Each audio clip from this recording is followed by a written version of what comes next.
أعوذ بالله من الشيطان الرجيم. بسم الله الرحمن الرحيم. إذا زلزلت الأرض زلزالها وأخرجت الأرض أثقالها وقال الإنسان ما لها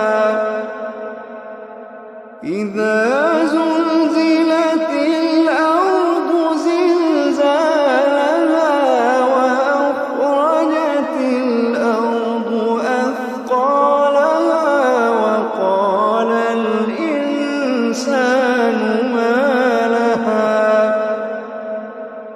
يومئذ تحدث أخبارها بأن